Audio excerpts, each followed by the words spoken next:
G'day there, it's Dave here, Dave Mills, and I want to talk to you about tactics and starting with the pin. And I want to talk to you about it in relation to the development momentum theory of chess and basically combining the theory to practice. And so I've grabbed these basic tactics from Lichess, and they do it in the form of problems where you get a chance to guess the right answer. In this case, we can see the absolute pin. The knight can't move. The bishop moves to d4. Okay, pinning the knight to the king, and it will soon die. And then, of course, you just promote the pawn. Now, if you want to know how to do that, then there's a good endgame video I have on that, promoting the pawn. Now, and where the key squares are depending on where the pawn is, what line, what rank is it on.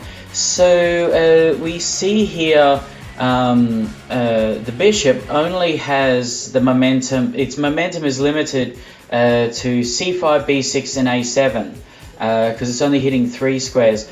And the question inherently is, where can a bishop have the most momentum? It's in the center of the board. It's hitting in the center. The bishop is hitting the most squares. So just from a momentum point of view, you wouldn't play bishop h2, you wouldn't play anything else except the bishop into the center. Okay, so that's where the bishop needs to be in the end of the game. So we know that as a fact, regardless of the misalignment. Now the 5 rings are king safety, barrages, batteries, misalignments, and loose, semi-loose pieces, misalignments and misplaced pieces. Okay, now the knight is aligned with the king. It's completely misplaced. Anything aligned with the king could potentially become misplaced. And what actually is happening with what is a pin fundamentally from chess physics point of view? Well, a pin is when you're decelerating their pieces. And in the terms of an absolute pin, it's I'll just rephrase what I just came up with in my head. I'll use an analogy. When the car is moving from 50 down to 40 and it's decelerating, that's a type of acceleration. Okay, and that's what you're doing. You're hitting the brakes on the car, on their pieces. And a pin is a very, very powerful thing. It's a type 2 acceleration of your pieces. So yes, the bishop is going to win material because of that cog, that gravity. And obviously there's a major center of gravity here, and it's called the center of the board.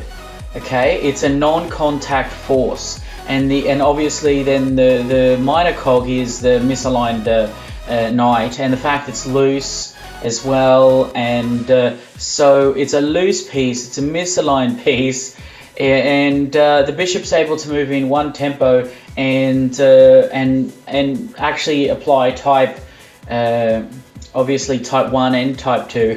You're like decelerating their car while accelerating your car. It's really good. So now in this situation here, an absolute pin, the piece can't move because it's pinned to the king. So obviously the bishop needs to be pinned itself or destroyed, and it can't be done in this case. And if it wasn't an absolute pin, there's still no knight check. The knight can't move, discovering, say the king was a rook instead. This relative pin is actually, the knight still can't discover an attack and check the king in this case. The king is on opposite colors to the knight. Okay, so that means he's safe. Alright, so watch my videos on the knight where I talk about knight and piece color and so on. Some of my earlier work. Alright, go down below, press the doobie-doos, have fun, and I'll see you for the next one. Bye!